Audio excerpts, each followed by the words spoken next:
আসসালামু আলাইকুম। সবার কি অবস্থা, কেমন আছেন? 4-5 দিন ধরে এক সৌদি আমার দোকান আগে না, মানে 4-5 দিন আগে আলা তুলাইতে প্রত্যেক দিন আগে চালও যেত, কপিলে যেত। তো ইহাতে 4-5 দিন মনে করেন না, প্রত্যেক দিন সকালে আগে কপিলে যেত, চাল হইতে যেত। তো এবার আমার কত নাম্বার দে, আমি তোর ফোন দিব, ফোন দিলে কপি বানাই রয়েছে, চা বানাই রয়েছে। তো আমি তোর বালা মনে করে দিয়ে দিছি আর নাম্বার, বুঝছেন নি? অন হেতারে নাম্বারকে দিছি, রে হাতে সেভ করে না, সেভ না করে আর মেসেজ আটাইছে, মেসেজ আটাই আমি তোর মোবাইলের নাম্বারকে সেভ করে দিই। আর কি রে, নাম্বারকে তো আমি সেভ করতে পারবো, হেতারে কিলে দাম কথা বুঝছি এমনি তাই কারো তো আমার মোবাইল দিনে। ওনা তো কয়েকবার রিকোয়েস্ট করছে আমার, আমি বিল পাঞ্চ করতে আসি, হেতে তো মোবাইল দিচ্ছে, আমি সেভ করি না, না হারি মেসেজ আছে, সমস্যা নেই। পরে হাতে রাগ করে গেছে, বুঝলেন নি? অন হাতে কিতা করতে চাইছে করতে পারে না, অন হাতে আর আগে না, 4 দিন ধরে হাতে অনেক আশেপাশে নাই।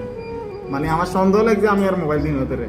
তো যারা ডিউটি না রাতে ডিউটি করেন, দিনে ডিউটি করেন, কোনো সৌদি যদি মনে করেন না আপনার লাগে ভালো খাতি লই গেছে, সম্পর্ক হয়ে গেছে, নাম্বার দিবেন ঠিক আছে, মোবাইল এত রাতে দিয়েন না, 19-20 করিয়ে লেবো জরিমানা আপনি তো লাগবে, আপনার মোবাইলে মেসেজ আইব। অর্থাৎ ওয়াইফাই চালা হ্যাঁ আপনার নাম্বারকে দিয়ে দিব, এবার হিয়ার বিল যা আইয়া আপনার মোবাইলে মেসেজ আইব, আপনি পরিশোধ করেন লাগবে। এরকম অনেকের সাথে হয়েছে। আবার সিম কিনতে চাইলে ফিঙ্গার 2-3 বার লই এলা, লই আপনার নামে সিম 3-4 বার করি বাইরে বেশি এলা, ওই হেতারা কোনো সমস্যা গেলে আপনার কাছে মেসেজ যাবো। হেতারা ওয়াইফাই নামাইলে যদি বিল পরিশোধ না করে আপনার কাছে মেসেজ যাবো, আপনি পরিশোধ করতে হবে। এই সিস্টেম এরকম, এদেশের সিস্টেম বালানো, কথা বুঝেননি? তো সতর্ক থাকবেন সবাই, ভালো থাকবেন, সুস্থ থাকবেন, আল্লাহ হাফেজ।